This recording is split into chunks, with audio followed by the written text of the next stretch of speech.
श्रीरामदूतं शरणं प्रपद्ये। हरिः ॐ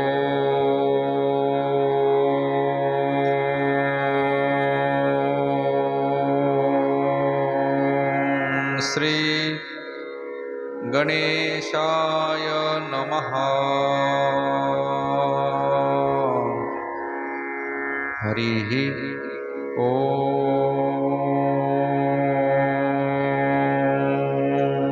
श्री सरस्वतीय नमः।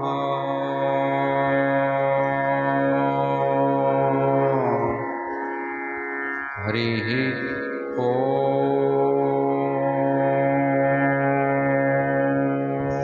श्री भागवत महापुराणाय नमः।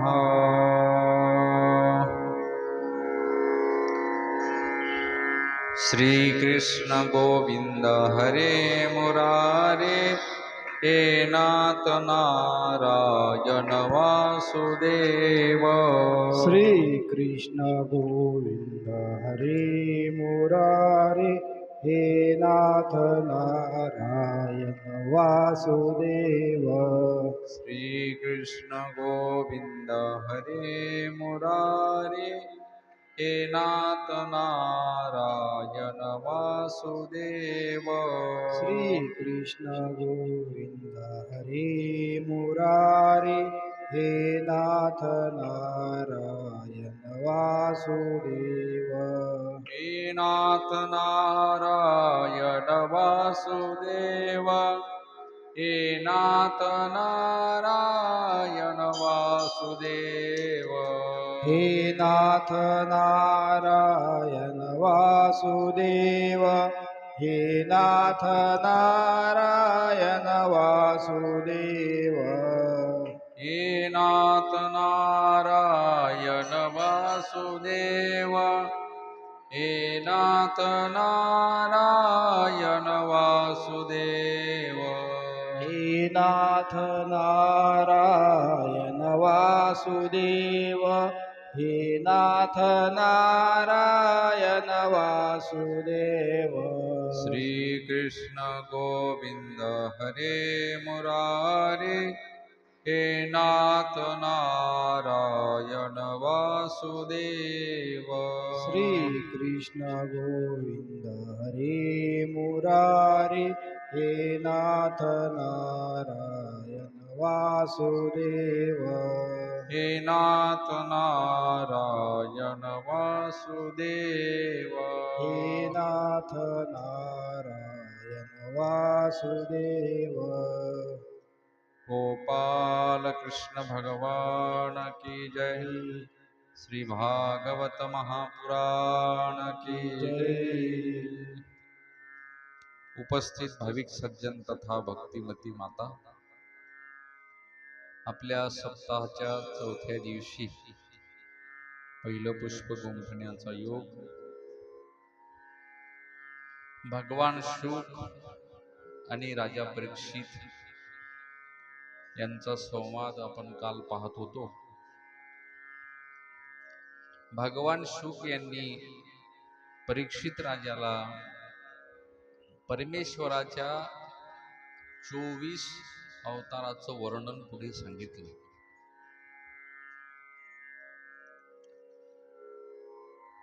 ही कथा 3ऱ्या अध्यायामध्ये 24 अवताराची सांक्षिप्तपणे आणि भगवान शुक सांगतात, पहिला अवतार झाला सनत कुमारांचा। सनत कुमार म्हणजे तो अवतार ब्रह्मचर्याचं प्रतीक आहे। सर्व धर्मामध्ये ब्रह्मचर्य प्रथम येते पहा। ब्रह्मचर्याशिवाय मन स्थिर राहणार नाही। ब्रह्मचर्याने मन, बुद्धी, चित्त आणि अहंकार पवित्र होतात। आणि ब्रह्मचर्याने अंतःकरण शुद्धी होत असते. म्हणून पहिलं पाऊल आपल्या जीवनामध्ये ब्रह्मचर्य व्रत पालन करण्याचा आहे. म्हणून तो अवतार सनत कुमारांचा. दुसरा अवतार सांगितला वाराह भगवंत. वाराह म्हणजे श्रेष्ठ दिवस, ज्या दिवशी आपल्या हातून सत्कर्म घडेल, असा जो दिवस असेल, ज्या दिवशी दान धर्म घडेल, ज्या दिवशी चांगलं कर्म आपल्या हातून घडेल, तो दिवस श्रेष्ठ समजावा.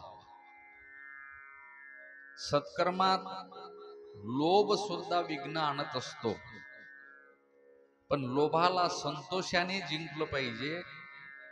वाराह अवतार एक संतोषाचं प्रतीक आहे, असा अवतार आहे. म्हणून प्राप्त स्थितीमध्ये संतोष मानला पाहिजे, समाधान मानलं पाहिजे. आणि लोभाला मारून प्रभू ज्या स्थितीमध्ये ठेवतील त्या स्थितीमध्ये संतोष मानून तुम्ही आपण राहिलं पाहिजे. तो अवतार म्हणजे वाराह. हे त्या अवताराचं रहस्य आहे. असे भगवंताचे 24 अवतार सांगितले.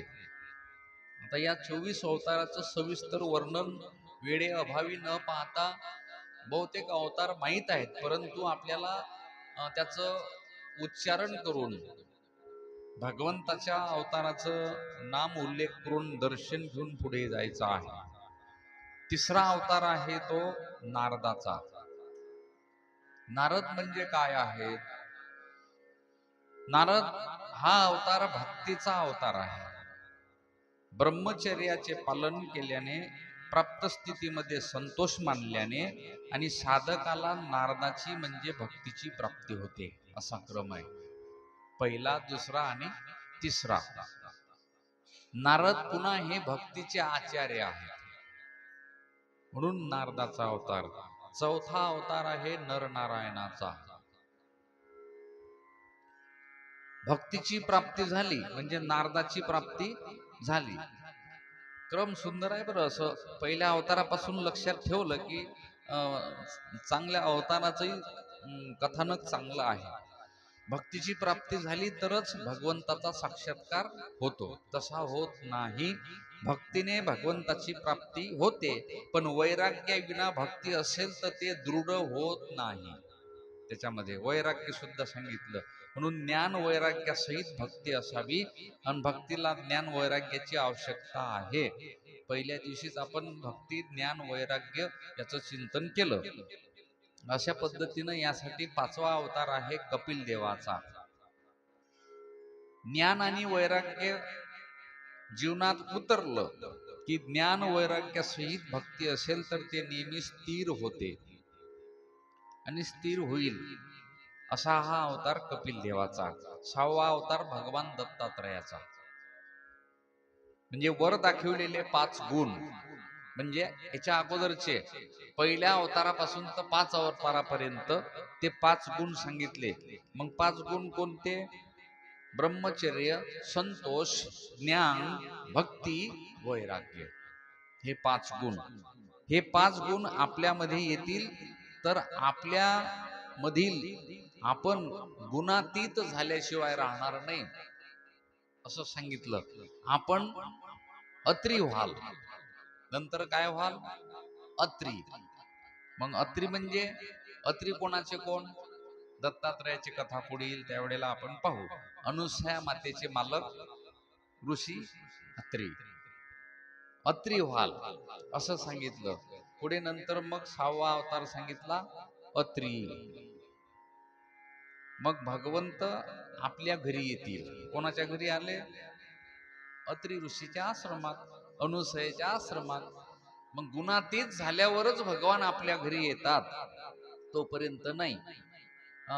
वरील 6 अवतार ब्राह्मणासाठी सांगितले, आणि 7वा अवतार यज्ञाचा सांगितला, 8वा ऋषभाचा सांगितला, 9वा पृथुराजाचा सांगितला, 10वा मत्स्य नारायणाचा सांगितला, पुढे नंतर 11वा कुर्माचा सांगितला, 12वा अवतार धन्वंतरीचा सांगितला.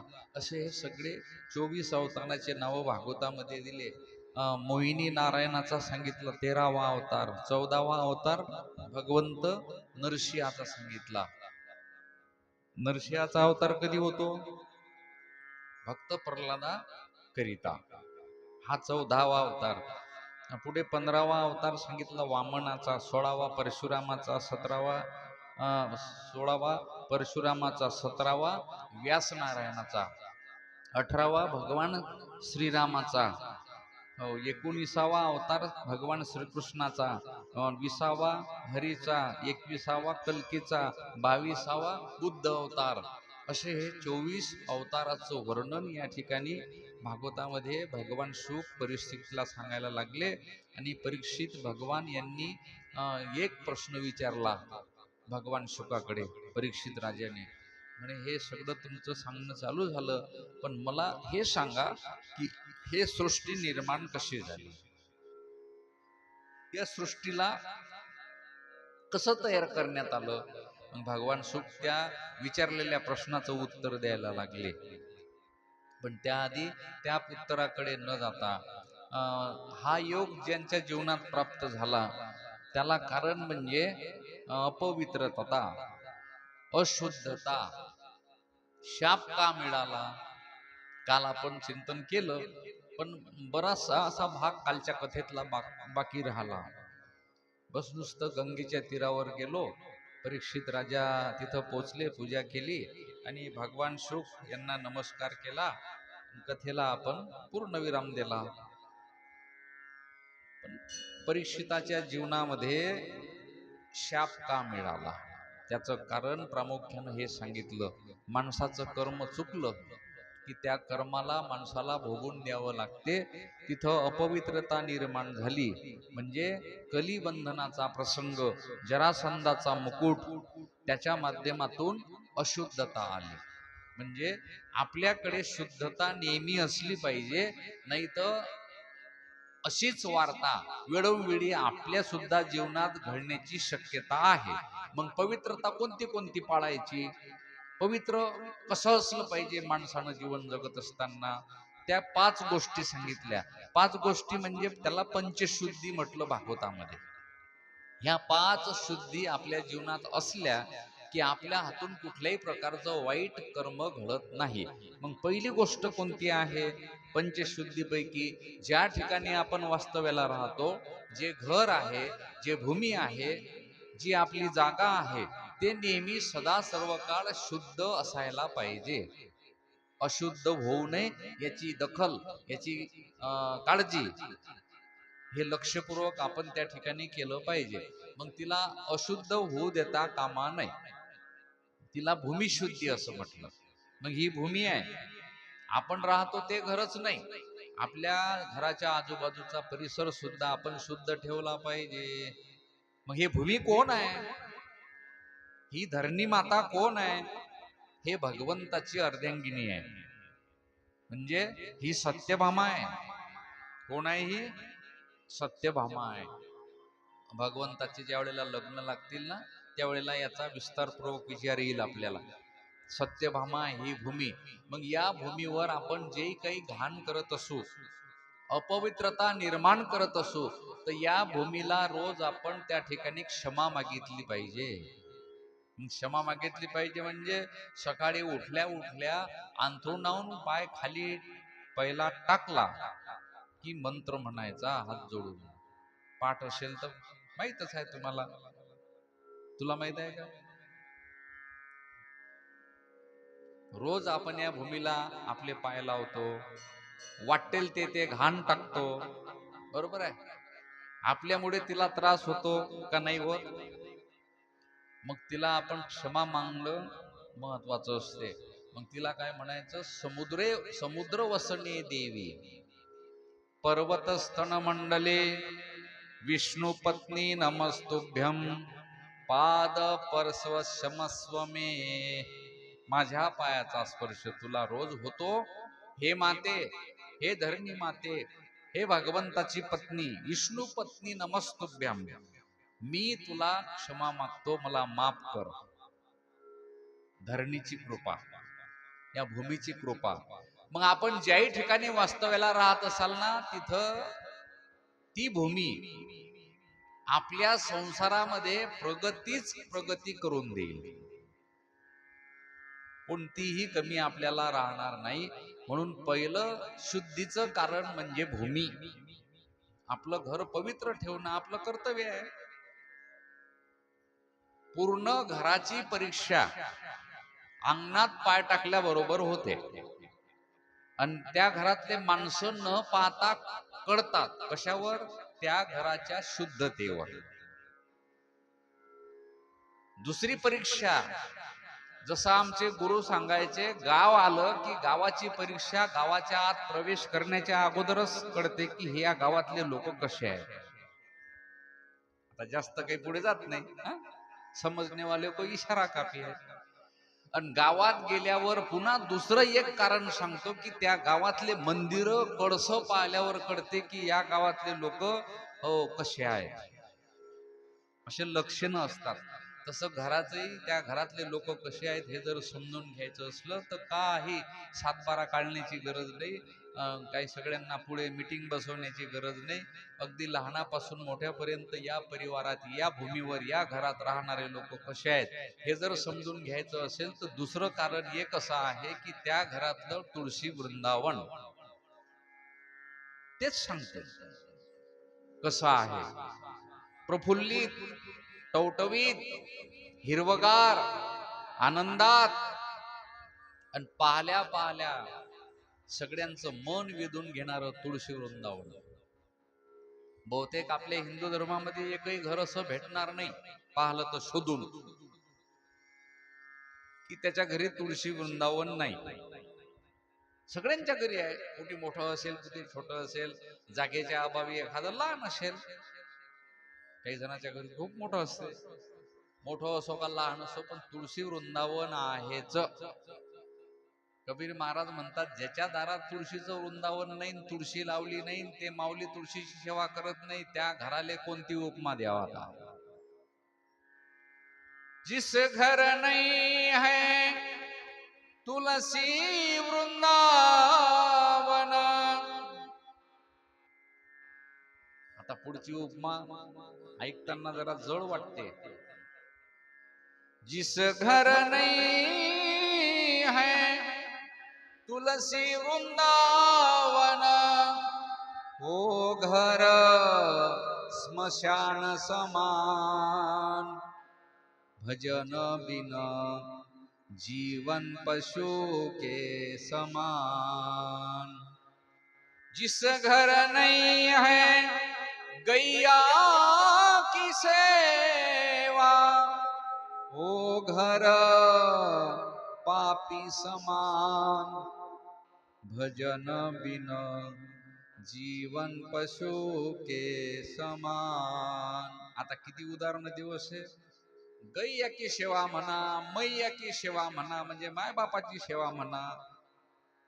आपल्या हिंदू धर्माला जे लक्षण अभिप्रेत आहेत त्याचं वर्णन केलं या अभंगात. खूप मोठी लिस्ट आहे कबीर महाराजांना. आणि भजनाशिवाय जो नरदेह असेल तो पशुवत जाणावा, प्राण्यासारखा समजावा. प्राण्याचे लक्षण, पशु काय पाप पुण्य जाणती, उत्तम मध्यम भोग भोगती. पशुच्या ठिकाणी हा विचार नाही, पण जो विचार ज्याच्याकडे दिला त्याला मानव म्हणतात. आणि मानव असून जर मानवाने मानव देहाला धारण केल्यानंतर जर प्रभूचं नामचिंतन, भक्ती, ध्यान, धारणा, सत्संग केला नाही तर मग त्याला आता पशुच्या पंक्तीत बसवायचं का माणसाच्या. कबीर महाराजाला मोठा प्रश्न निर्माण झाला. त्यांनी भजनच तयार केलं. याच देही घडे देवाचे भजन, अनेक हे ज्ञान नाही कोठे. जर असं सत्य आहे तर मग आता कोण्या देहात पुन्हा आणखीन भजन करण्याकरता संधी प्राप्त होईल सांगा. आपल्या शेगावला दिंड्या येतात अख्ख्या महाराष्ट्रातल्या कान्याकोपऱ्यातून. पण दिंड्या येत असताना आपल्याला दिंडीत उभे लोक दिसतात का आळवे. प्रगट दिन, रामनवमी, ऋषीपंचमी एरवी मध्यंतरातही महाराजांच्या मंदिरात येतात, पण सगळे उभे दिसतात. असं कधी पाहिलं का? एखाद्या गावचं म्हशीचं टोळकं 15-20 म्हशी आणि गणगण गणात बोते करत शेगावले आल्या, बैल बैल एकत्र आले, चला गड्या काम धंदे नाहीत आता, ट्रॅक्टरवर काम लागले, आपण रिकामे आहो, आपण दिंडी काढू, चला वरखेड ते शेगाव. आले का वरखेडचे बैलाची टोळी 50-30, ज्ञानबा तुकाराम म्हणत. बकऱ्या बकऱ्या एकत्र आल्या, पोट भरलं, आता बसा लागते सावलीत, तर चल ना मंदिराले प्रदक्षिणा मारून येऊ. बकऱ्यानं ठरवलं का? गेल्या का प्रदक्षिणा मार्याले? नाही. त्यांच्या ठिकाणी तो भाव नाही, तो विचार नाही, आणि ते करण्याकरता बुद्धी सुद्धा नाही. जे त्यांच्याजवळ नाही ते आपल्याजवळ आहे. मग आपल्याजवळ जे आहे त्याचा उपयोग जर आपण घेतला नाही, तर मग जन्मा येऊन काय केले तो मुद्दल गमावले. नुसतं जन्माला यायचं, जगायचं, माथार व्हायचं, केस पांढरे होईपर्यंत, आणि सरते शेवटी मरून जायचं. मग काय उपयोग? मरतात तर सगळेच, जन्माला तर सगळेच येतात, सगळेच जगतात. प्रत्येक जण आपापल्या पद्धतीनं कुवतीनं आपापल्या इच्छेनुसार संसार करते, संसार थाटवते, आणि शेवटी मरून जाते. झालं, मेला की माणसाचं संपलं. एवढंच अस्तित्व निर्माण करण्याकरता माणसाला देह मिळालेला नाही. फार मोठा विचार करून भगवंतानं हा देह माणसाला प्रदान केलेला आहे.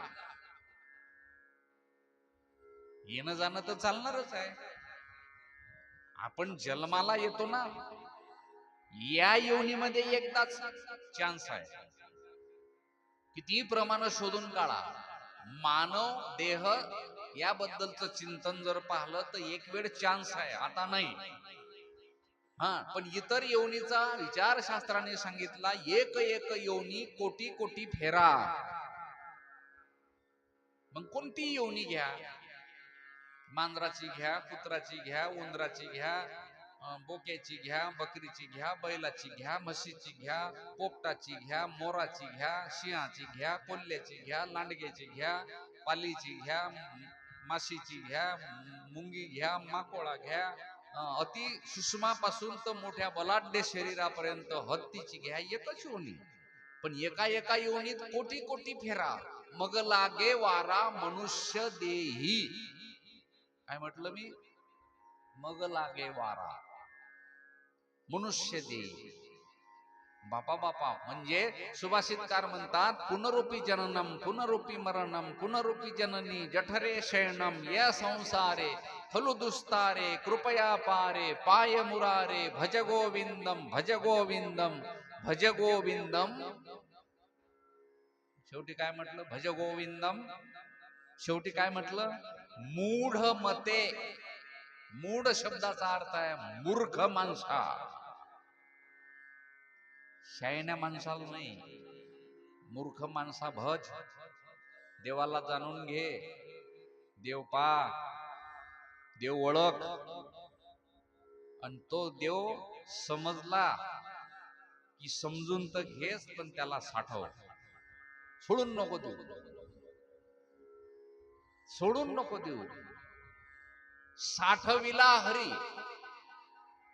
जी हृदय मंदिरी, आणि त्याची सरली येरझार, झाला सफल व्यापार. व्यापार म्हणजे धंदा नाही, उद्योग नाही, जन्म मरणाचा व्यापार. झाला सफल व्यापार. पण कधी?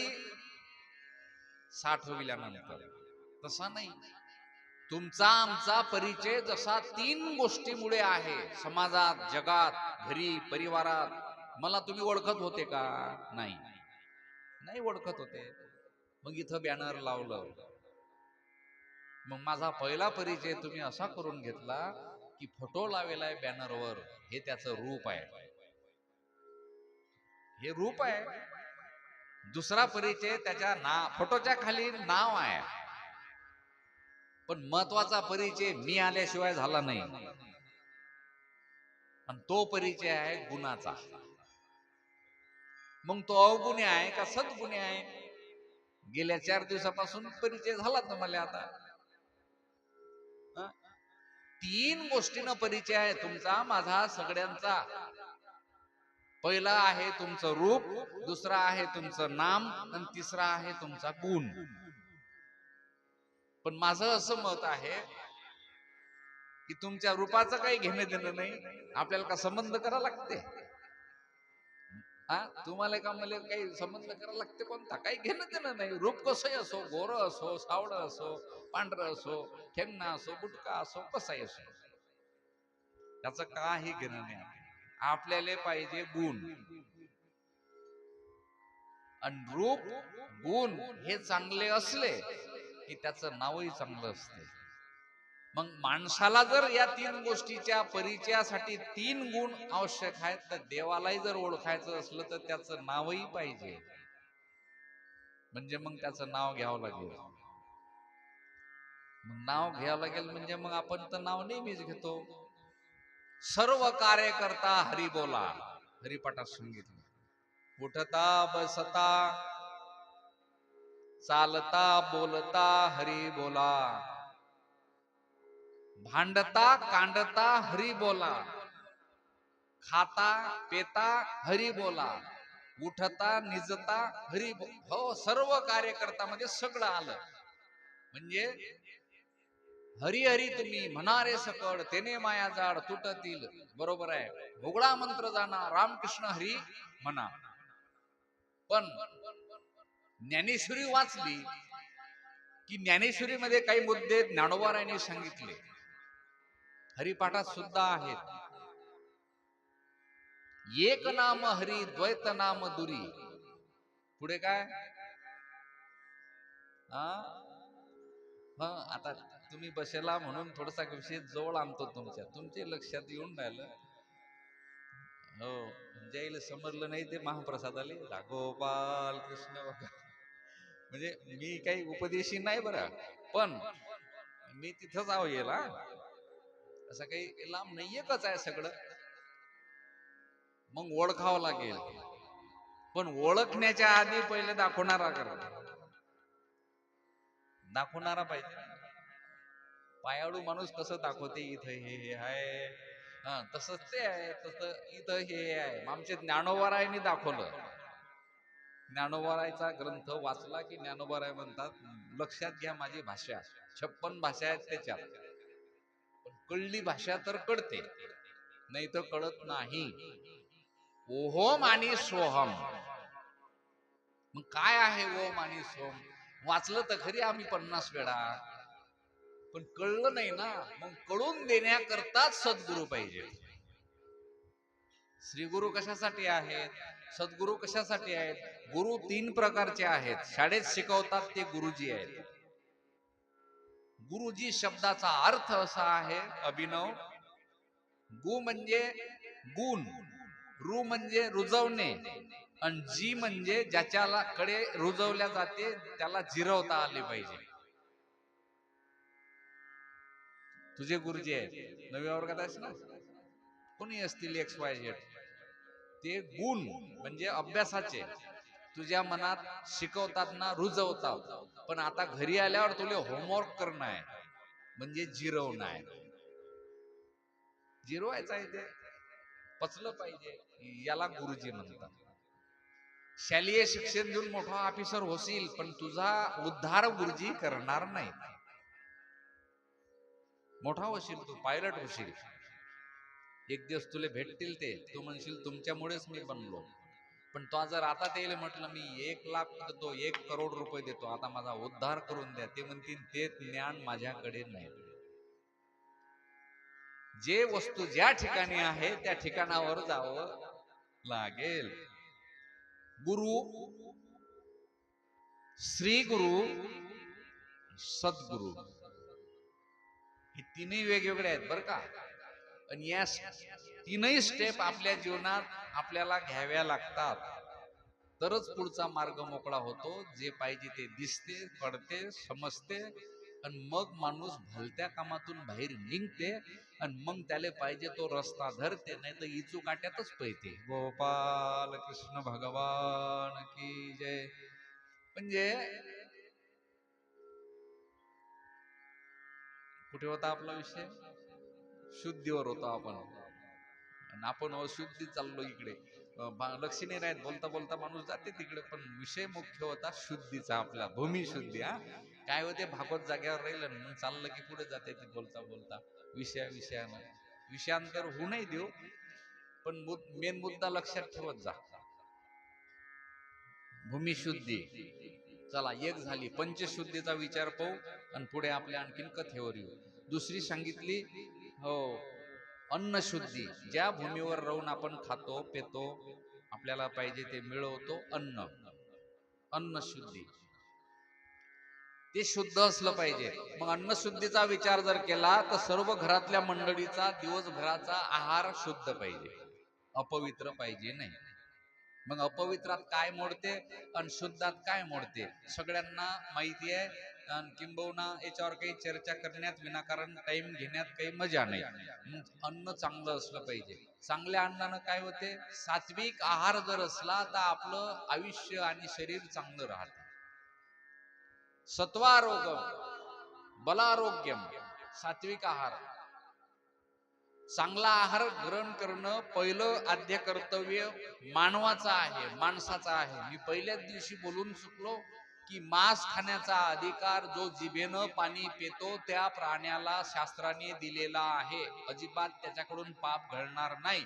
पण जिभेनं पाणी जो जीव पेत नसेल त्याला मांस खाण्याचा अधिकार शास्त्रानं दिलेला नाही. तो जीवनात पापच खातो असं सांगितलं. मग आता कसं, स्पष्ट आहे. आपण जिभेनं पाणी पितो का मानव माणसं? नाही. पण असं असूनही खात नाहीत का लोक? संडे हो या मंडे, रोज खाओ. काय रे बाबू, रोज खाओ? सांगा आता. हो, म्हणून आहार म्हणा, भोजन म्हणा, सात्विक विचार निर्माण ज्या वस्तू पासून, ज्या पदार्थापासून होतात ते ग्रहण केलं पाहिजे. एक नुसतं मांसच घरात नाही, मग त्याच्या मागे दुसरी वस्तू घरात येते, तिचं नाव काय? आणि ते झालं, दोन एका ठिकाणी आल्या की मग तिसरं काम घडते, मग चौथा अनर्थ घडते. मग घरात वितंड वाद सुरू होतात. आणि कली तर टपूनच बसेल आहे, जमलं म्हणते आपलेच गिऱ्हाईक आहे त्या घरात. आणि आमच्या घरात भानगड होते, आमच्या घरात पुरत नाही, आमच्या घरात लक्ष्मीचं वास्तव्य नाही, आमच्या घरात भनभन वाटते, आमच्या घरात तर बस कोणीच कोणाचं ऐकत नाही. काहून ऐकत नाही याचं मूळ शोधा. हा आजार कुठून होतोय त्याचं दुःख शोधा आणि जडा मुळा सहित काढून फेका, सगळं चांगलं होईल. बरेच जण माणसं भागवत करावं, कीर्तन करावं म्हणून 7 दिवस मुक्कामी असतो का नाही, तर भागवत संपलं की एखादे येतात, बसतात खोलीत. एक प्रश्न होता महाराज, थोडस विचारायचं होतं. या बाबा सांग, आम्हाला माहित आहे, आम्ही चेहऱ्यावरूनच समजतो की यायचा प्रश्न काय आहे. असा मोठा प्रश्न नसते की महाराज माझं वय 75 वर्षाचं झालं, मी दररोज 11 माळा जपतो, पण 51 केल्या तर काय होईल, असं काही नाही विचारत. तो घरातले प्रश्न घेऊन येते. गेल्या 3 वर्षापासून चणचण चालली, झणझण चालली, पटतच नाही. बुडी मावर खेकावते, मी बुडीवर खेकावतो. आतापर्यंत आमचं पटलं, पण आता पटत नाही, याच्यावर काय करावं. म्हटलं वय झालं 80 वर्षाचं, बुडीची फारकती देऊन टाका. माझोड काय दुसरा उत्तर आहे? मी काय सांगू त्याच्यावर. 80 वर्षाचा माणूस 50 वर्षाच्या महाराजला विचारून राहिला, मला काय एवढे अनुभव आहेत त्याचे, आणि ते काय भागवतात लिहिलंय का की या भांडणावर काय औषध द्यावं? नाही मग असे प्रश्न विनाकारण करू नये. काही काही तर त्याच्या पुढचे बाददर आहेत. घरी नेतात आम्हाला, देवघर दाखवतात, किचन दाखवतात, बेडरूम दाखवतात, ठीक आहे इथपर्यंत, पण संडास बाथरूमही दाखवतात बुवा. आता आम्हाला का तर 12 महिने बसा लागते का जाऊन त्याच्यात? आम्ही कायच करावं? हे चुकला का दरोजा, हा बरोबर झाला का, हा चुकला का? आम्ही तुकाराम महाराजले पुढे केलं. तुका म्हणे हरीच्या दासा, शुभ काळ दाही दिशा. चांगलं किंवा वाईट आपलं मनच प्रश्नाला तयार करते, आणि त्याला आपण फार मोठं घर करून घेतो. अन्नशुद्धी, सात्विक आहार असला पाहिजे. आहार घेण्याची मर्यादा आहे. लोक घरी पान खाणार नाहीत, पण पंक्तीतलं पानदान उलताना केल्याशिवाय राहणार नाही. घरी एकही पान खात नाही माणूस, काही सवय नाही म्हणते आपल्याला. पंक्तीत पानं दिसले की दोन दोन पानं चालतात. तसं नाही. अरे पोट आपला आहे. अन्न जरी दुसऱ्याचं असलं तरी आपल्याला जो आहार घ्यायचा आहे तो पचन होते का नाही, आपल्याला त्याची काळजी घेणं गरजेची आहे ना. जेवायचं तर कसं जेवायचं, किती जेवायचं, सगळं जेवणाचंही तारतम्य, अन्न ग्रहण करण्याचंही तारतम्य आहे. आपल्या शरीराला सगळं लागते. खारट लागते, तुरट लागते, आंबट लागते, कडू लागते, गोड लागते.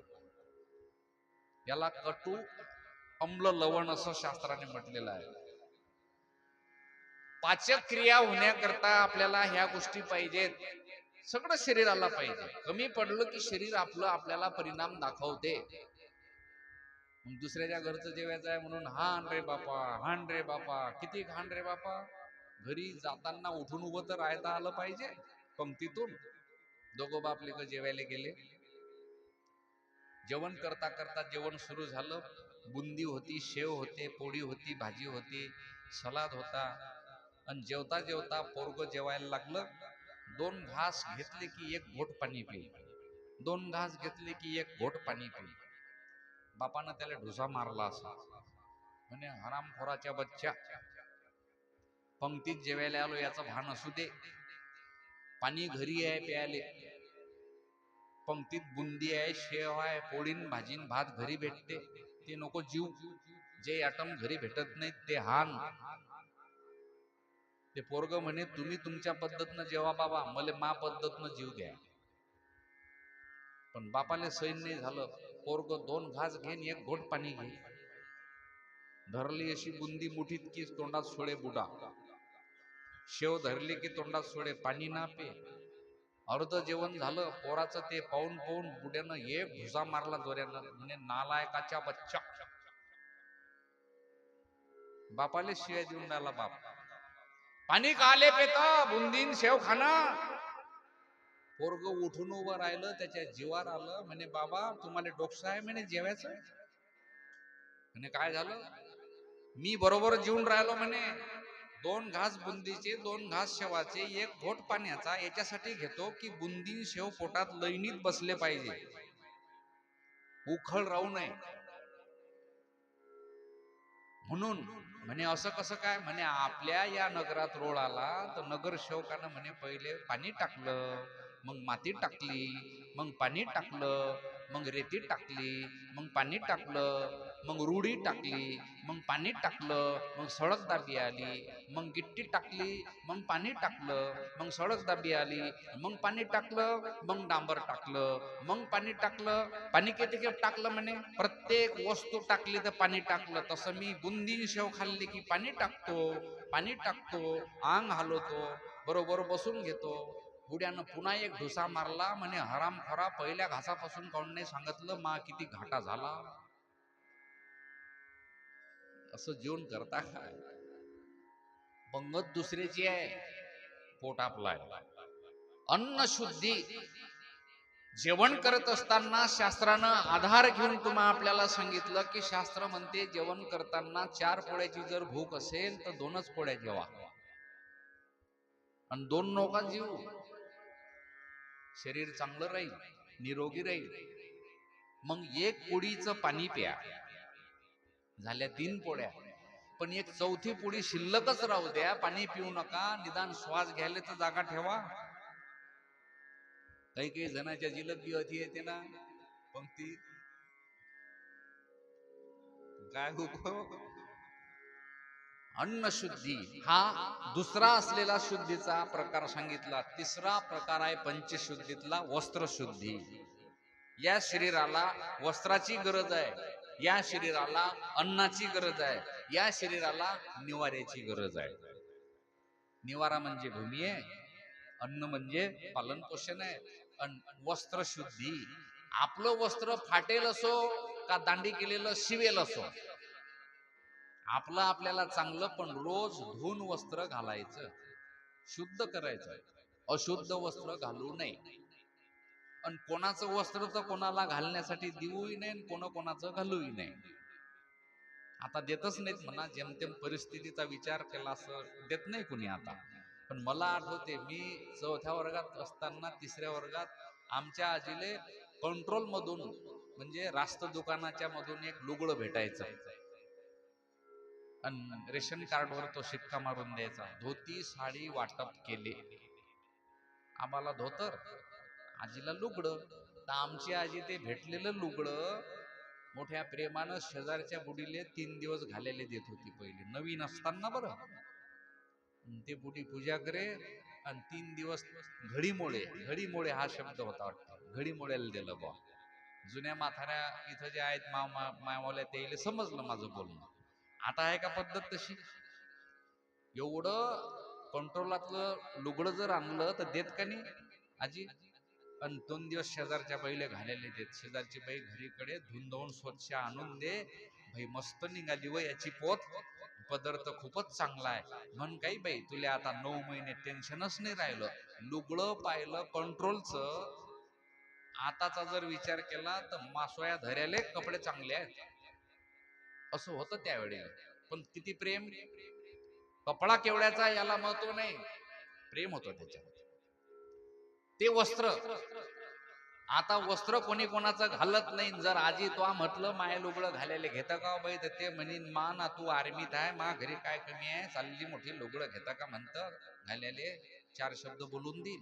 कमीपणा वाटते आता, प्रेम संपलं. वस्त्र आपलंच आपल्याला असावं, पण धृत वस्त्र असावं. दांडी केलेले धोत्र मी माझ्या बाबांना घातलेले मी डोळ्यानं पाहिले. दांडी केलेलं म्हणजे ज्यानं लुगडेन धोत्र केले त्याला समजलं. आता लुगड्या धोत्र्यावाले कमी राहिले लोक. पैजामा पॅन्टवर आहेत, पैजामाले पॅन्टले काही दांडी करता येत नाही, धोत्राले करता येते. पण एक दिवस जे पॅन्ट पैजामा घालणारे आहेत ना, ते धोत्रावर आल्याशिवाय राहणार नाहीत. आणि नाही धोत्रावर आले तर लुंगी लावूनच फिरतील मग. हो, माझं भाग्य समजतो मी की वयाच्या 12 वर्षापासून पठ्ठ्यानं धोतर धरलं.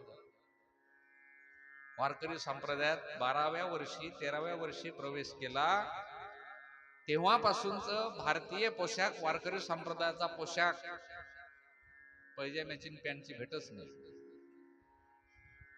जवळ्यात माझा बराचसा 9-10 वर्षाचा कालावधी राहण्यासाठी गेला.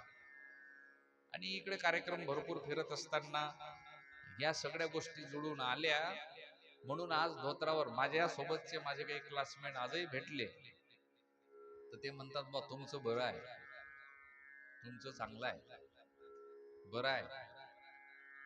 ते संप्रदायाचा पोशाख आहे आपला, वारकरी पोशाख आहे, पांढरा शुभ्र पोशाख आहे, तो आपण सांभाळला पाहिजे, पाळला पाहिजे. काही काही लोक म्हणतात आम्हाला, लोक चंद्रावर चालले म्हणजे तुम्ही धोत्रावर जहाज. म्हटलं जाऊ दे बुवा, ते चंद्रावर जाऊ दे, आम्ही धोत्रावरच बरे आहोत. तसं काही नसते. हा पोशाख आहे, वस्त्र शुद्धी म्हणून हा एक पंचशुद्धीचा विचार आहे. पण आता वस्त्राचा जर विचार केला अलीकडचा तर त्याबद्दल न बोललेलं बरं. मायबापाला जर आवडते आपल्या मुलीने असे कपडे घालाव, मुलाने असे कपडे घालाव, तर आपण काही त्याच्यावर बोलू शकत नाही. पहा तुम्ही थोडा विचार करा, हिंदू संस्कृतीमध्ये वस्त्र परिधान करत असताना पूर्वीची असलेली पद्धती कशी होती ना आता हल्लीची पद्धती कशी आहे.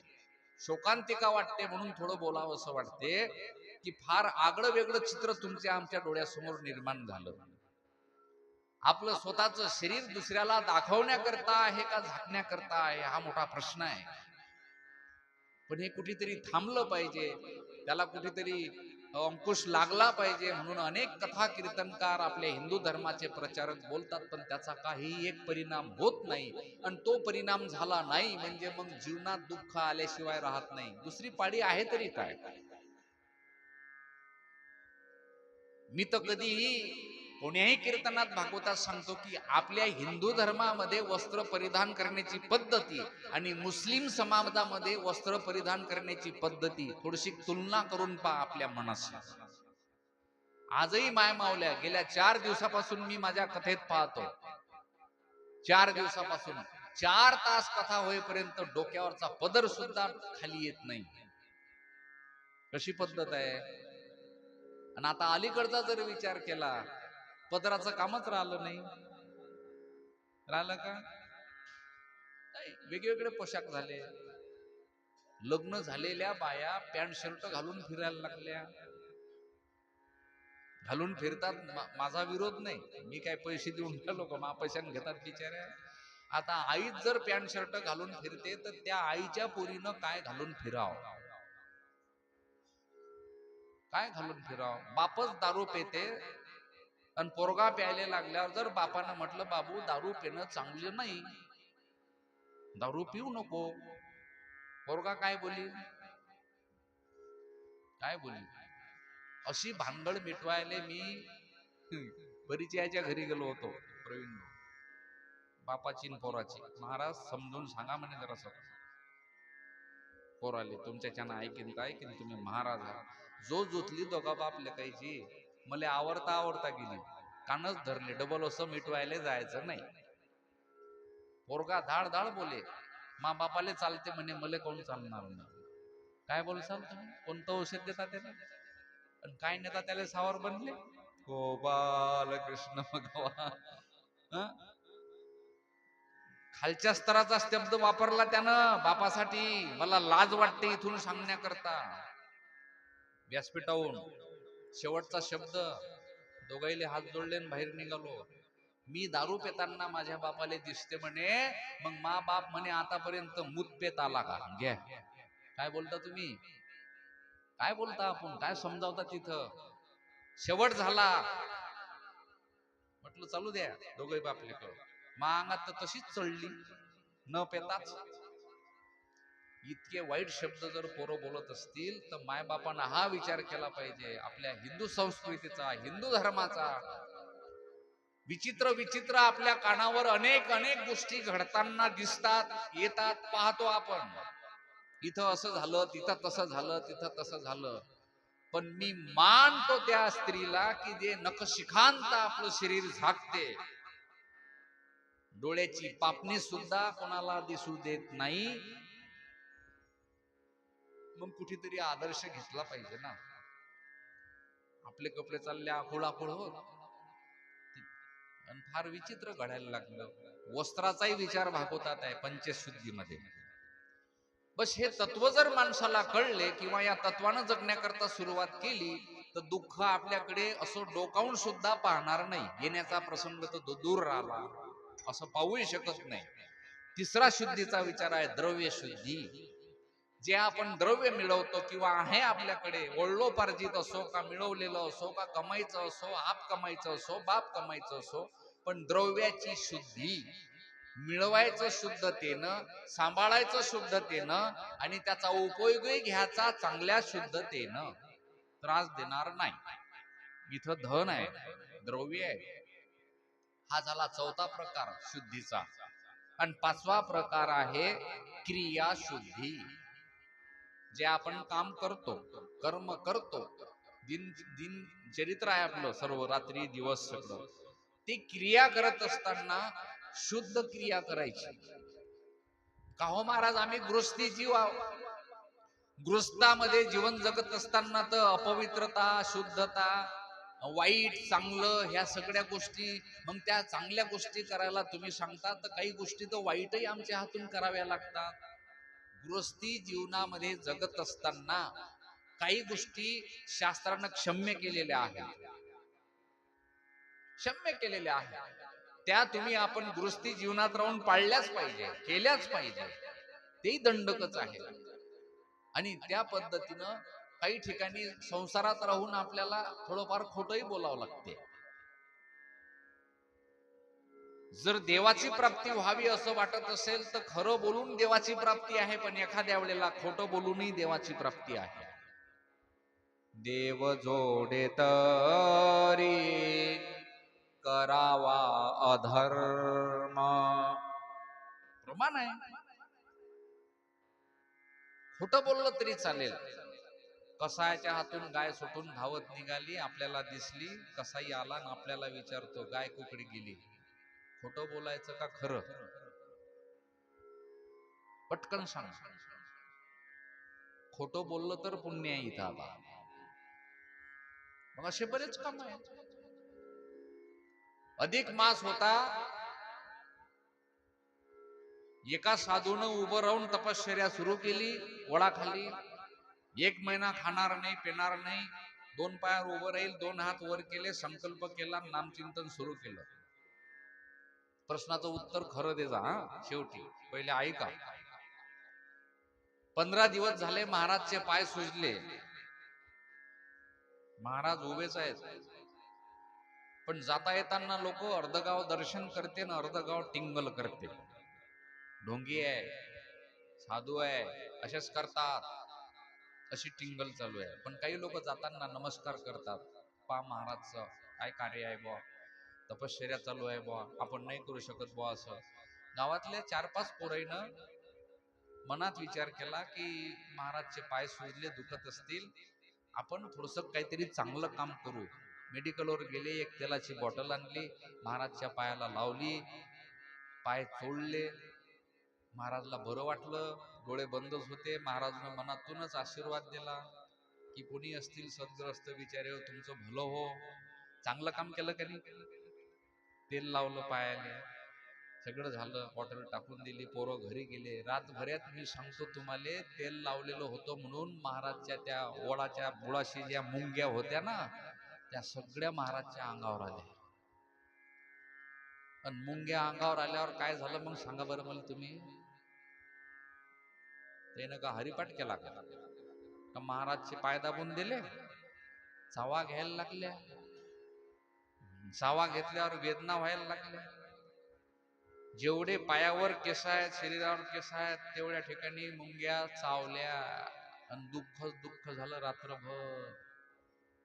मी तुम्हाला विचारतो, सांगा या पोराईनं चांगलं अंतःकरणानं केलं होतं का वाईट? चांगल्या भावनेनं केलं होतं, पण घडलं काय? वाईट घडलं. दुसऱ्या दिवशी पहाटे ऊसाचे पेरखंड खात खात 8-10 पोरं आले, असेच उन्हाळ पोरं होते आणि टिंगल टवाकडी करणारे होते. ऊस खात खात जवळ आले, महाराजच्या जवळ उभे राहिले.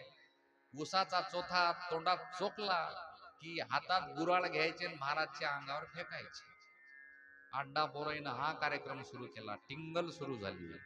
टिंगल चांगलं नाही.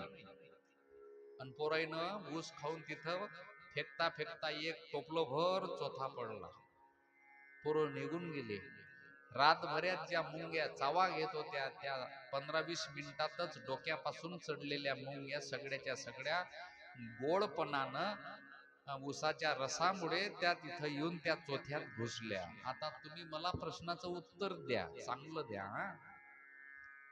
अगोदर ज्या पोराईनं केलं ते चांगल्या भावनेनं केलं का नंतर ज्या पोराईनं केलं त्याईनं चांगल्या भावनेनं केलं? बोला पटकन.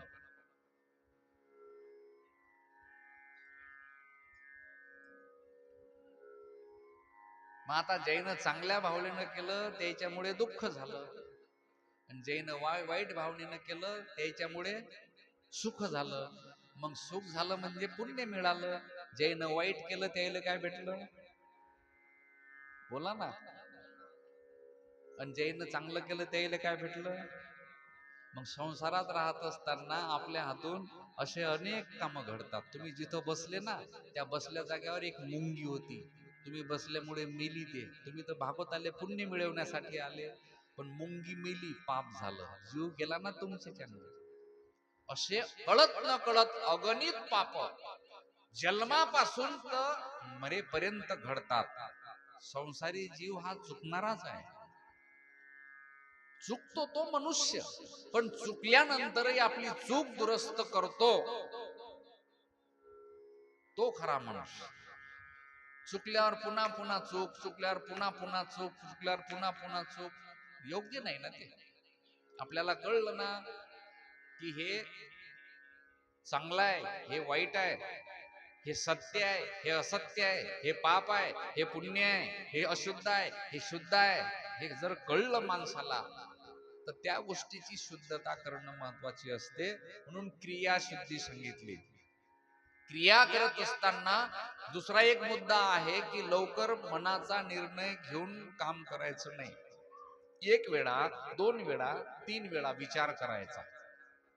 विचार म्हणजे तुकोबाराचं एक प्रमाण आहे. आपलं चांगलं काम करा का वाईट काम करा, करण्याच्या अगोदर 3 वेळेला विचार करा की या केलेल्या कर्मातून, क्रियेतून आपल्याला चांगलं फळ मिळेल का नाही. फळ तर पहा ना, चांगलं मिळेल का नाही. फळ पाहिजे ना आपल्याला, चांगलं फळ पाहिजे, वाईट नाही पाहिजे. मग विचार करावा लागेल. तर तुकोबाराय म्हणतात, तुका म्हणे तातड खोटी, लाभ विचाराचे पोटी. लाभाचा जन्म विचाराचे पोटी होतो. विचार चांगला असला पाहिजे. म्हणून सुविचार नेहमी वाचत राहिले पाहिजे, लिहित राहिले पाहिजे. ज्याचे विचार चांगले आहेत अशा माणसाच्या जवळ नेहमी बसलो पाहिजे. चांगले विचार मिळतील. विचार करूनच कोणतंही काम केलं पाहिजे. जर गडबड केली आणि करून टाकलं की मग विचाराच्या नंतर काम केलेलं फळ देतं, पण विचार न करता काम केलं तर मग ते फळ नाही देत, ते दुःख देत. दुःख देत ते. मग विचार केल्यावर लोक म्हणतात बा आता काम तर होऊन गेलेले, मग त्याच्यानंतर पश्चातापाचा जन्म होतो. कोणाचा? पश्चाताप. मग उरलं काही नाही शिल्लक. आता तुम्ही किती जरी ते सावरण्याकरता प्रयत्न केले तर शक्य नाही. एक माऊली, एक तिला मुलगा होता 4 महिन्याचा, तान्ह बाळ, आणि तिच्या मालकानं एक मुंगसाचं पिलू रानातून आणलं, त्याला वागवलं खेळणं म्हणून. पण ते मुंगूस त्याला शिकवलं. मग त्या मुंगसाला त्या माऊलीची, त्या मालकाची भाषा समजत होती. जसं पोपटाला शिकवतो, सश्याला शिकवतो, हरणाला शिकवतो, त्या मुंगसाला शिकवलं. मुंगूस आणि तो बाळ दोन्ही लहान लहान. काय करता यालाही ते त्यालाही ते माऊली दोघांवर मुलासारखं प्रेम करायचे. पण मालक गेले शेती कामावर, एकटी घरात होती. 11:30 वाजले, कामधंदे झाले. धुण्याकरता नदीवर जायचं होतं. एका पातिल्यामध्ये सगळा घराचा धुण्याचा कपड्याचा तो गठ्ठा ठेवला. आता मुलगा आहे एकटा, झोपी गेलेला आहे, पण याला सांभाळील कोण? तर त्या मुंगसाच्या पिलाला आवाज दिला, म्हणे बाळा इकडे ये, आणि म्हणे पाळण्याची दोरी तोंडात घे, आणि मी येपर्यंत आपल्या बाबूला झोका दे आणि रक्षण कर, आणि उठला नाही पाहिजे. मुंगसानं मान हलवली. हो म्हणे आई, जाय म्हणे तो धुण्याकरता. आणि दाराची कडी बाहेरून लावून घेतली. मुंगसानं पाळण्याचा दोर आपल्या तोंडात धरला आणि असा असा झोका द्यायला लागला. धुण्याकरता माय निघून गेली. पाहता पाहता काही काळातच कौलाचं घर होतं. त्या कौलाच्या घरातून नाटीनं एक सरप आला, आणि सरप आला तर पाळण्याच्या दोरीनं तो खाली उतरला, आणि हे मुंगसाला दिसायला लागलं. मुंगसाला दिसल्यानंतर मुंगूस काय करते मग तुम्हाला माहित आहे. वैरत्व कोणाचा आहे? दोघांचं आहे. यातला कोण जिंकते हेही तुम्हाला माहित आहे. ते जसं मुंगसानं पाहिलं तसं मुंगसानं वरच झडप घातली, त्याला वरच्या वरच बाजूला वळलं, आणि आपल्या भावाला चावा घेईल, भाऊ आपला मृत्युमुखी होईल. आईला काय सांगू म्हणून मुंगसानं त्याच्या संग लढाई सुरू केली, आणि एका कोपऱ्यात लढाई केली. करता करता करता करता मुंगूस रक्ताबांबड झालं.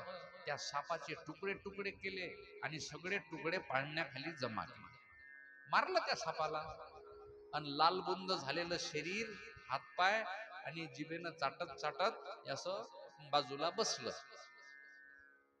म्हणजे भाऊ वाचला. एकदम आई आली कपडे घेऊन. वाळत घालण्याच्या अगोदर पातेलं डोक्यावर होतं. तिनं पहिले मुलगा उठला का पाहावा, मग कपडे वाहू घालावं म्हणून कडी उघडली, दार लोटलं. तिला झोपलेला मुलगा न दिसता पाळण्याखाली दिसले मासाचे गोळे. कशाचे? आणि तिनं काही विचार न करता मनात विचार आणला की या नालायकानं माझ्या पोराला मारलं. आणि मग मुंगसाकडे पाहिलं तर मुंगूस लालबुंद झालेलं रक्तानं दिसल्याबरोबर डोक्यावरचं पातेलं तसंच्या तसंच त्या मुंगसाच्या अंगावर धड दिशा आपटून दिली. लहानसं मुंगूस होतं, एवढं मोठं वज सहन झालं नाही. हो, हातपाय लट लट लट लट हलवले आणि त्याचाही जीव गेला. आणि मग पाळण्याजवळ धावत गेली आणि पाहते कपडा काढला तर आपलं बाळ सुरक्षित आहे. मग विचार करते, बाळाला आपल्या जवळ घेतलं, म्हणे मासाचे तुकडे कोणाचे? न्याळून पाहिलं, विचार केला, सापाचे तुकडे दिसले. आणि मग जोरजोरात रडायला लागली. एवढा मोठा अनर्थ माझ्या हातून झाला म्हणे. बाई, मी एक विचार करायला पाहिजे होता, तो विचार आला नाही. विचार न करता केलेलं काम दुःख दिल्याशिवाय राहत नाही. मग मुंगसाच्या पिलाला जवळ घेऊन जोरात रडायला लागली. म्हणे माझ्या मुलाला यानं वाचवलं आणि मी त्याचाच जीव घेतला, नाही का? लाभ विचाराचे पोटी कोणतंही काम संसारामध्ये करत असताना आपण जर अगोदर विचार केला तर आपल्या संसारामध्ये चुकीचा निर्णय होणार नाही. अशी क्रियाशुद्धी, असे 5 प्रकारच्या शुद्धी भागवतामध्ये आणि त्या ठिकाणी सांगितल्या. त्याला पंचशुद्धी असं म्हटलेलं आहे. गोपाल कृष्ण भगवान. म्हणजे हा एक विचार महत्वाचा आहे. म्हणून पुढे कथा नेत असताना सृष्टी उत्पत्तीचं कार्य कसं झालं ते भगवान सूत सांगायला लागले. त्याचं वर्णन संतांनी अभंगात केलं. पहिले कोठेच नव्हते काही, चंद्र सूर्य तारा नाही. मग एक तेथे ढालगज निर्माण झाली, तिने एवढी ख्याती केली, कानोबा तेरे तेरे ते. मग सृष्टी कशी निर्माण झाली? मग त्याला सांगितलं सुरुवातीपासून की सृष्टीची उत्पत्ती झाली कशी. भगवान त्यांच्या नाभीमधून कमळाची उत्पत्ती, मग ब्रह्मदेव, आणि मग नंतर सृष्टीला उत्पन्न करण्याकरता ब्रह्मदेवाने सृष्टीची उत्पत्ती केली, स्वयंभू म्हणू शतरूपाराणी. मग पुढे झाल्या त्यांना 2 मुलं 3 कन्या. अशी कथा पुढे पुढे 3ऱ्या स्कंदामध्ये आपल्याकडे नेते. ते म्हणजे स्वयंभू म्हणू शतरूपाराणी, त्यांना मुली सांगितल्या, आकुती, देवहूती, प्रसूती, असे 2 मुलं सांगितले. आणि ह्या कथेला सुरुवात झाल्यानंतर सृष्टी उत्पत्तीच्या कथेच्या माध्यमातून पंच ज्ञानेंद्रिय, पंचकर्मेंद्रिय, मन, बुद्धी, चित्त, अहंकार, मग पुढे कान, डोळे, नाक, त्वचा, रूप, रस, गंध, हे सगळ्याचं वर्णन त्या सृष्टीच्या मध्ये आलेलं आहे. आणि या सृष्टी वर्णनामध्ये ही पृथ्वी कशी रसातळाला गेली होती, वाराह भगवंताने अवतार घेतला, रसातळाला गेलेली पृथ्वी आपल्या नाकावर वर आणली, आणि आणता आणता तिथं त्या ठिकाणी हिरण्यकश्याचं आणि भगवान वाराहाचं युद्ध झालं. हिरण्यक्ष मारण्यात आला. त्यावेळेला पासून हिरण्यकश्यपू, हिरण्यकश्याचा भाऊ, यानं देवाचं वैरत्व केलं. अशी कथा पुढे येते. अशा पद्धतीनं ही पृथ्वी निर्माण केली, याच्यावर प्रजा जनन केली, आणि या प्रजेला राहण्याकरता, वास्तव्याकरता ही पृथ्वी त्या ठिकाणी निर्माण झाल्यावर आणि पुढील कार्य त्या ठिकाणी सृष्टी वर्णनाच्या माध्यमातून सुरुवात करण्यात आलं, असं पुढे सांगितलं. आणि कथेच्या माध्यमातून पुढे सांगत असताना 3ऱ्या स्कंदामध्ये प्रामुख्यानं जी कथा आपल्या समोर येते, ती कथा सांगत असताना स्वयंभू मनू आणि शतरूपा राणी यांची वंशावळी पुढे सांगितली. आणि ती कथा पाहताना त्या ठिकाणी प्रामुख्यानं देवहूती, कर्दम, आकुती आणि ऋषी आणि प्रसूती आणि दक्ष प्रजापती यांच्या कथेचं वर्णन भागवतामध्ये दिलं. विदुर हाच संवाद मैत्रेय ऋषीला सांगायला लागले. आणि याच पद्धतीनं भागवतामध्ये ही कथा आली. विशेष करून कर्दम आणि देवहूतीच्या गृहस्थ आश्रमाचं वर्णन भागवतात केलं. त्याचं एक विशेष कारण असं आहे की भगवान कपिलाचा अवतार जो आहे तो कर्दम आणि देवहूतीच्या पोटी होतो. म्हणून म्हणजे भगवान कपिलाचं दर्शन आपल्याला होतो. ब्रह्मदेव स्वयंभू म्हणून शतरूपारानी सृष्टी निर्माण कार्य, वाराह अवतार, ब्रह्मदेवाच्या नागपुडीतून त्या ठिकाणी कन्या दिती, कश्यप यांचा संवाद पुढे सांगितला. कश्यप आणि दितीचा, कश्यप आणि दितीच्या माध्यमातून म्हणजे दितीच्या पोटी 2 राक्षस जन्माला येतात, ती सुद्धा कथा आली. मग ते कसे काय निर्माण होतात? कश्यपाला अवेडी, कोणती वेळ न पाहता काम सुखाची मागणी करणारी दिती. मग कश्यप ऋषी समजून सांगायला लागले, संध्याकाळची वेळ आहे, या वेळेला काम इच्छा प्रगट करणं योग्य नाही. महादेवाची स्वारी येतो, सांज वेळ आहे, अशा वेळेला आत्माराम हृदयामध्ये प्रगटतो. संध्याकाळच्या वेळेला झाली संध्या संदेह माझा गेला, आत्मा राम हृदयी प्रगटला. असं म्हणतो ना आपण, सद्बुद्धीचे घालून सिद्धासन, वरी सद्गुरूची दया परिपूर्ण, शमदमंगी विभूती चर्चुंजान, वाचे उच्चारी केशव नारायण गा. झाली संध्या संदेह माझा गेला, आत्मा राम हृदयी प्रगटला. अशी वेळ कोणती? संध्याकाळची वेळ. संध्याकाळच्या वेळेला मायामाऊल्यांनी तुळशीजवळ दिवा लावताना जर तुळशीचा मंत्र म्हटला, 3 प्रदक्षिणा मारल्या, डोक्यावरचा पदर न पडता, तर भागवतामध्ये सांगितलं मालकाचं आयुष्य वाढवण्याची ताकद त्या मंत्रात आहे. त्या माऊलीच्या मालकाचं आयुष्य, मी शब्द जरी हा वापरला, माऊलीच्या मालकाचं आयुष्य वाढणे म्हणजे आपलं सौभाग्य कायम राहणे. मंत्र कोणता? घ्या लिहून. वृंदे तुलसी देवी प्रियायो केशवस्य च, विष्णु भक्ती प्रदे देवी सत्यवती नमो नमः. हा मंत्र आहे. हे सगळे मंत्र आपल्या ग्रंथात आहेत, रामायणामध्ये आहेत, दोयामध्ये आहेत. हो, मला बरेच मंत्र माहित आहेत बरं. कोणाचं अर्ध डोकं दुखत असेल तर मला सांगा, याच्यातच आहे ते. मी काही कोणाजवळून थोडे घेतले, रामायणातच आहेत.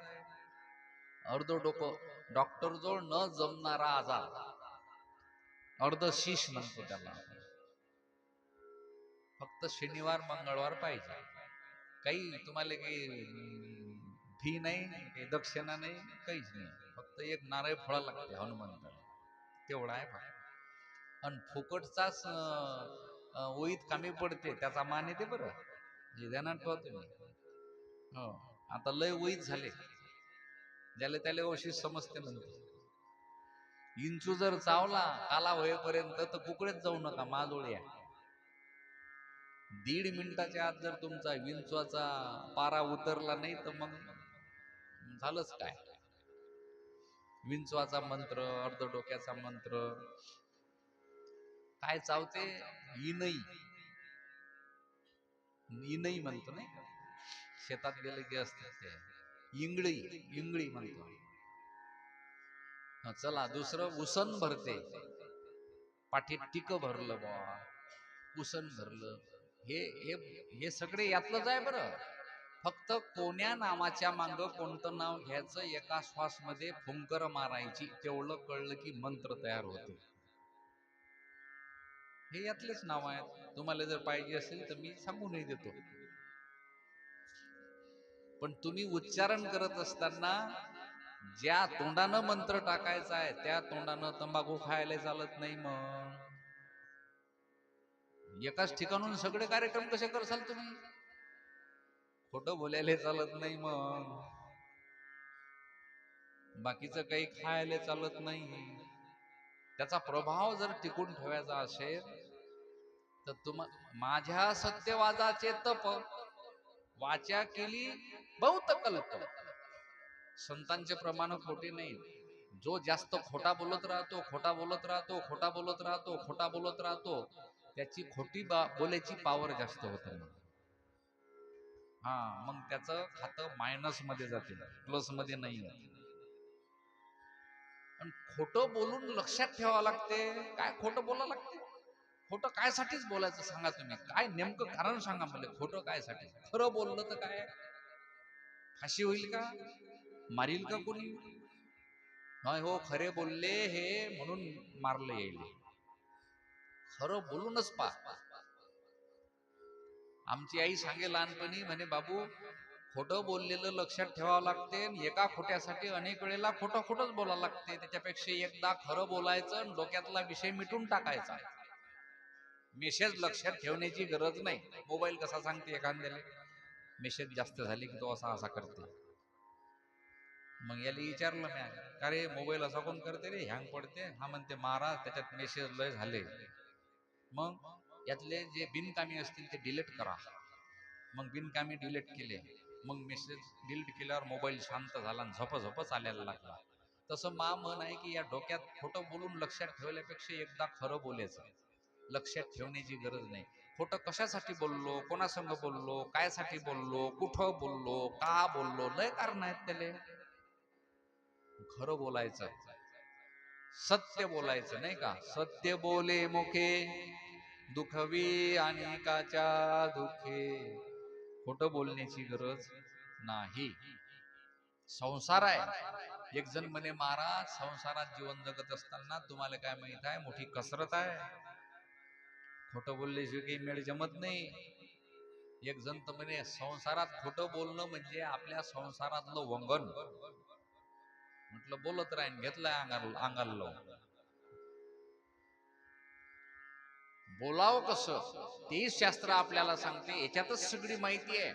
म्हणून मंत्र असले लागले तुम्हाला घ्यायचे तर घ्या, पण सकाळपासून उठल्याबरोबर चिंतनाशिवाय दुसरं काही बोलता येत नाही. उठल्यापासून चिंतनाला सुरुवात झाली पाहिजे. मग मध्यंतरीचा काळ आपला व्यवहार करा, बोला, हरकत नाही. पण खोटं बोलल्यावरही क्षमा मागावी लागते. मग एवढं सोपं नाही बोलताना. नाही तर बोलूच नका.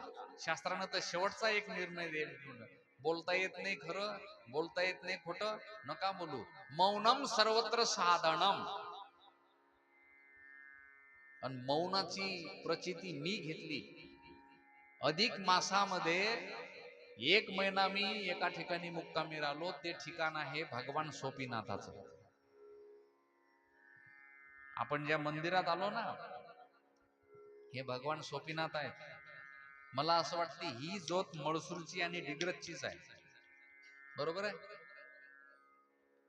मळसूरून किंवा डिग्रसून ज्योत आणली असेल इथं. आरती जी आहे ना ते डिग्रसला म्हणतात नेहमी.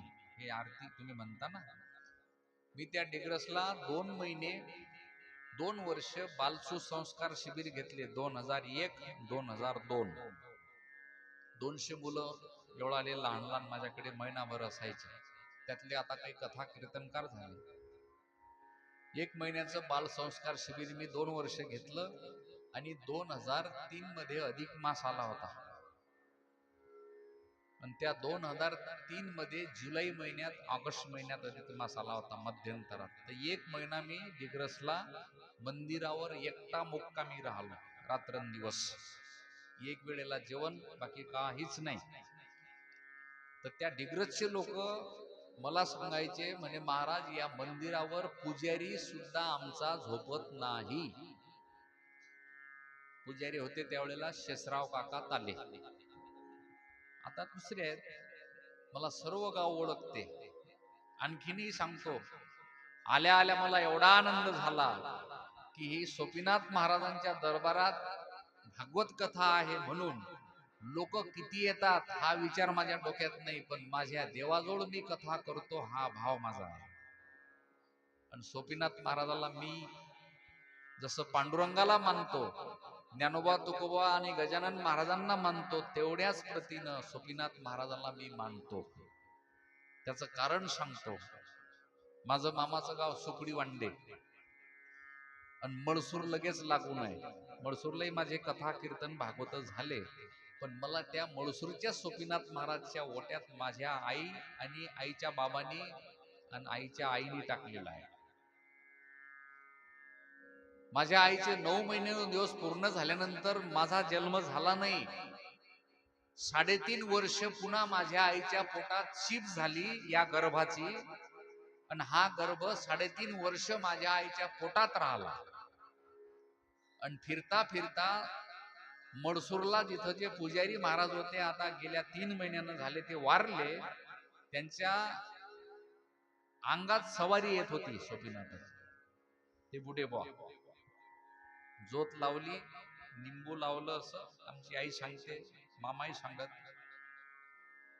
तिथं कोडं उचललं तर आमचे आजोबा होते फेटा बांधलेले जुन्या पद्धतीचे. तर त्या सवारी संग बोलले, म्हणत हे जन्माला येते पण फार कठीण आहे.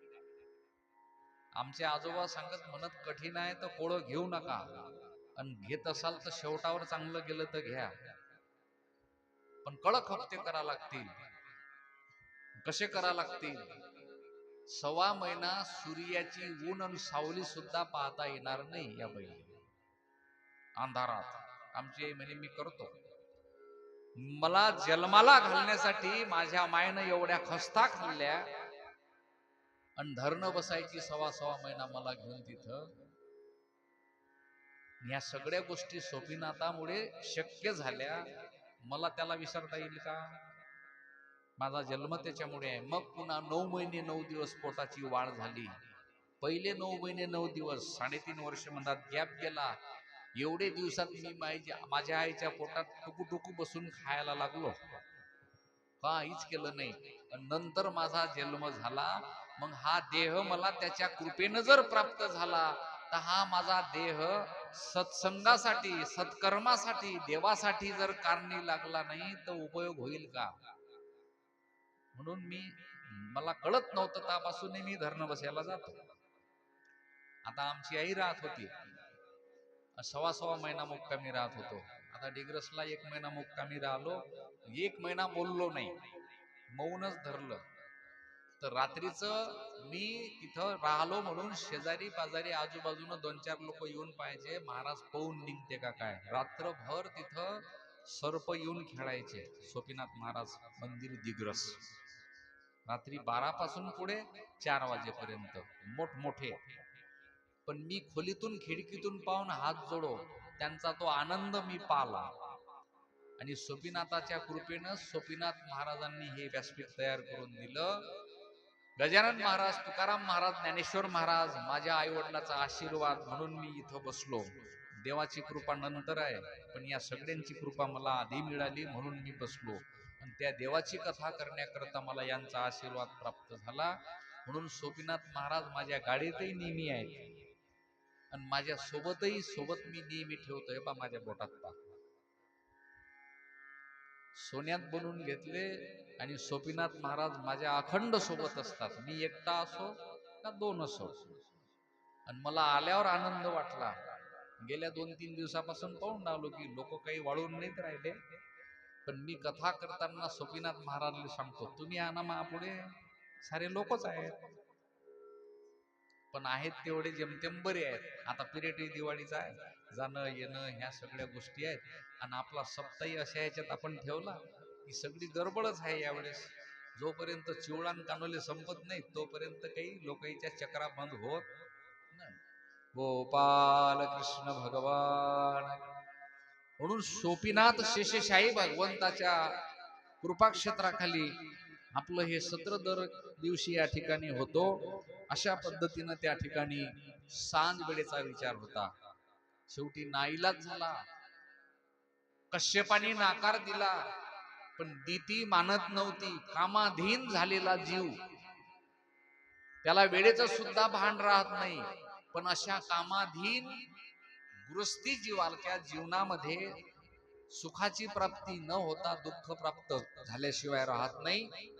आणि नंतर मग त्या ठिकाणी कश्यपाने शाप दिला, तुझ्या पोटी जे जन्माला येतील ना ते 2 राक्षस होतील. मग कोणते ते? हिरण्यक्ष, हिरण्यकश्यप. मग रडायला लागली तिथे, पाय धरले आपल्या मालकाचे, चुकलं माझं, मला माफ करा. गृहस्थामध्ये जीवन जगणं एवढं सोपं नाही. लग्न लागलं, संसाराला सुरुवात झाली, नाही परमार्थ कसा कराव श्री गुरु सद्गुरूच्या माध्यमातून शिकून केला पाहिजे.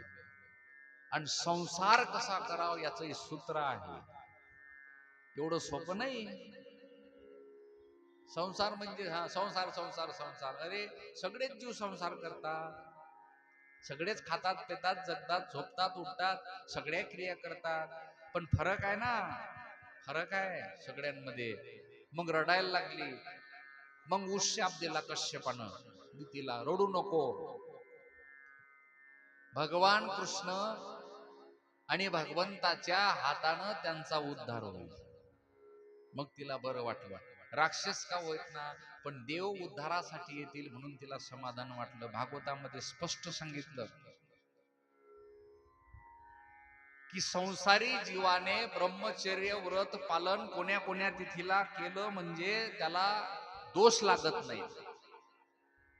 तिथ्या सांगितल्या आपल्या हिंदू धर्मातल्या तिथ्या आहेत.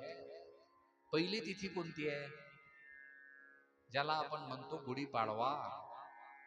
पहिली तिथी आहे गुढीपाडव्याची. 3.5 मुहूर्तापैकी एक मुहूर्त आहे तो. पंचांग पाहण्याची गरज नाही त्या मुहूर्ताला. गंगराज महाराज जवळ तुम्ही आपण गेलो की गंगराज होता, आज काय विचारायला लागते? आज तर अक्षय तृतीया आहे, आज तर दसरा आहे, आज तर गुढीपाडवा आहे, चांगला शुभ दिवस आहे, करा पूजन दुकानाचं.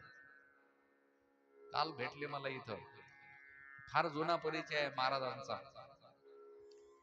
आणि खूप भागवत कथा केल्या गंगराज महाराजांना. विजय महाराज गंगराज ओळखता ना तुम्ही, इथंच राहतात कुठेतरी माग. आणि मला माहीतच नाही जवळचे आहेत ते. मी लहान असताना 12-13 वर्षाचा तेव्हापासून परिचय. काल अनायशी भेट झाली, त्यांनीच आवाज दिला, बुवा. मला वाटलं कोण दिला बा आवाज, पाहिलं तर विजय महाराज. आमच्या भागातही खूप कथा झाल्या, काही काही ठिकाणी 10-10, 15-15 वर्ष भागवत झाले त्यांची. जुने भागवतकार आहेत, पंचांगाचं ज्ञानही चांगलं आहे. आणि या सगळ्या गोष्टी तज्ञ माणसं तुम्हा आपल्याला सांगत असतात. आपल्या घरातलं काय कुठे बिघडते हे आपल्याला कळत नाही. आपल्यामुळे बिघडते पण कळत नाही. आपल्याला जर कळलं असतं तर घरीच दवाखाना सुरू झाला असता. पण आपल्या बोलण्याहून, आपल्या लक्षणाहून, आपल्या भाषेहून, आपल्या शब्दाहून, आपल्या चेहऱ्याच्या हावभावाहून डॉक्टर निदान करत असतात. तुम्ही कोणी डॉक्टर जवळ जा, 500 रुपये तर फी घेतात, पण गेल्या गेल्या तुम्हाला म्हणतात हा करा. माझं असं मत आहे, त्या डॉक्टरला आपण म्हणायला पाहिजे 500च्या ठिकाणी 700 घ्या, पण मी तुमच्या पुढे बसेला, मा काय दुखते ते तुम्ही सांगा.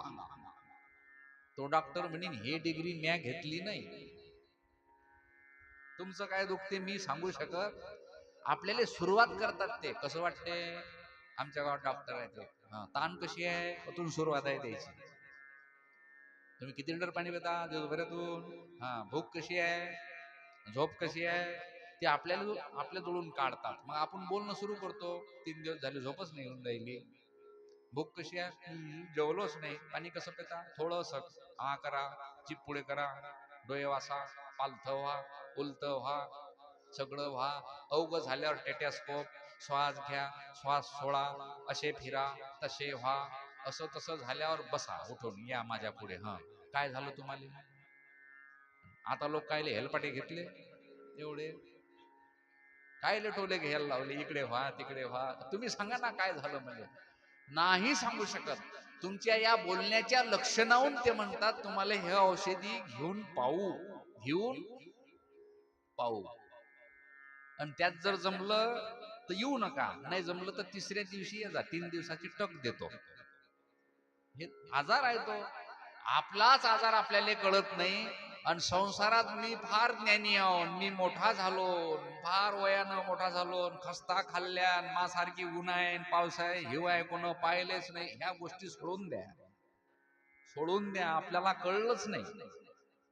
आणि ज्याला कळलं असेल ना तो आपल्या इकडे वळतच नाही, तो गेला मग जंगलात. त्याला कळला संसार, तो म्हणते बापा काही खरं नाही. आपल्या तिथं अलाउन्स करावं लागते. भागवताला 1 वाजता सुरू होते, लवकरात लवकर येण्याची कृपा करावी. कोणावर कृपा करावी? भागवतकारावर. तो येऊन बसला ना ती 12:30ला, तुम्ही येण्याची कृपा करावी. तुम्ही जर नाही आले तर भागवतकार चालला जाईल वापस, किंवा भागवत लावलं त्याच्यावर कृपा करा. पण या बापा कृपा करून. आणि समजा आपल्या मोदी नगरच्या त्या मुरारखा शाळेच्या चौकात एखाद्याचं भांडण सुरू झालं लट्टम पट्टम, लोटापाटी, चापटा चापटी, बुक्क्या बुक्की, लाता बुक्क्या, तर ती असा भोंगा लायला असते का? चला, भाऊसाहेबाचं भांडण सुरू झालेलं आहे, लवकरात लवकर पाहण्याकरता आणि बघ्यांची गर्दी व्हावी, लवकरात लवकर येण्याची कृपा करावी, असं अलाउन्स होते का तिथं? तिथं काही अलाउन्स होत नाही. पण गर्दी 2 मिनिटात एवढी दाटते की तिकडची ट्रॅफिक तिकडे इकडची ट्रॉफिक इकडे, दोघांची कुस्ती चालू, लोक पाहतात, पाहो पाहो, आणि दोघ जण कुस्ती घेऊन थकून जातात आणि दोघच जण एकामेकाला म्हणतात उद्या पाहून घेऊ, आता बस झालं, चाल तू जाय तो घरी, मी जातो मा घरी. दोघांना युती केली आणि इकडच्या पब्लिकले इकडचा म्हणते जाना, आता काय थोबाड पाहता आमचं अटपलं ना. इकडचा म्हणते जाना का आमचं हे पाहायला आले का तुम्ही, म्हणजे ते भांडणं करणारे आपल्याला म्हणतात जाण्याची कृपा करावी. इथं म्हणा लागते येण्याची कृपा करावी. हेच नाही कळलं तर काय उपयोग. गुढीपाडवा दुसरी तिथी आहे, आताच नेमकी दिवाळी नंतर संपली, तिसऱ्या दिवशी भाऊबीज, पवित्र तिथी आहे. ब्रह्मचर्य व्रताचं पालन या तिथायला करायचंच. प्रत्येक महिलांना तिथ्या येतात बरं, पण ह्या तिथ्या महत्वाच्या आहेत. चला पुढे, तिसरी आहे अक्षय तृतीया, मे महिन्यात येते पहा तो दिवस. चौथी आहे गणेश चतुर्थी. पाचवी आहे वसंत पंचमी. हे मनातच ठेवा, असं लिहूनच ठेवायचं. सहावी आहे कपिला षष्ठी. सातवी आहे रथसप्तमी. आठवी आहे गोकुळाष्टमी. नवमी आहे श्रीराम नवमी. दहावी आहे विजयादशमी. 11वी आहे एकादशी. 12वी आहे गोवत्स द्वादशी. सगळ्यात द्वादशी नाही म्हटलं मी, हा गोवत्स द्वादशी. एकादशीचं नाव नाही घेतलं, 24 एकादशी. तिसरी पुढे आहे 13वी धन त्रयोदशी.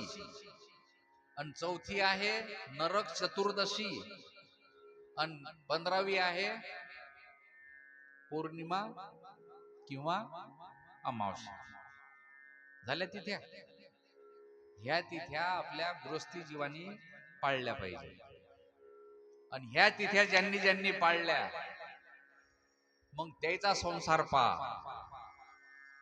सुशील मुलं मुली प्राप्त होतात. त्या गृहस्थाश्रमामध्ये सगळ्या गोष्टीची समाधानकारक स्थिर वृत्ती राहते. कारण हे पाळलं सगळं जीवनात, पाळावं लागते ह्या सगळ्या गोष्टी. या कथेच्या माध्यमातून सुंदर असं मार्गदर्शन घडते, म्हणून ह्या तिथ्या सांगितल्या. पुढे नंतर त्या ठिकाणी स्वयंभू मनु शतरूपा राणी, उत्तानपाद प्रियव्रत हे 2 मुलं, देवहूती आकुती प्रसूती ह्या 3 मुली, आणि त्यांच्या कथानकाचा भाग पुढे आला. त्या माध्यमातून त्या ठिकाणी जी देवहूती आहे ती कर्दमाला प्राप्त होते, म्हणजे कर्दमाशी लग्न लागते पहा. आणि जी आकुती आहे रुची ऋषीला, त्यांच्याशी लग्न लागते. आणि प्रसूती ही कन्या दक्ष प्रजापती, हे तिचे मालक आहेत. या 3ही कन्या 3 या ऋषीला कशा प्राप्त होतात त्याचं वर्णन पुढे त्या ठिकाणी आलं. पण प्रामुख्यानं भागवतामध्ये कर्दम आणि देवहूतीच्याच लग्न सोहळ्याचं वर्णन केलं, त्यांच्या गृहस्थाश्रमाचं वर्णन केलं, आणि त्यांच्या संततीचं वर्णन केलं, आणि भगवंताचं दर्शन तुम्हा आपल्याला झालं. ही कथा पुढे आहे, ते आपण तूर्त 5-10 मिनिटं थांबून पुढे आणखीन त्या कथेकडे येऊ आणि आपला कथेचा क्रम कायम ठेवू. गोपाल कृष्ण भगवान श्री भागवत महापुराण की जय. या पाणी गिनी प्या.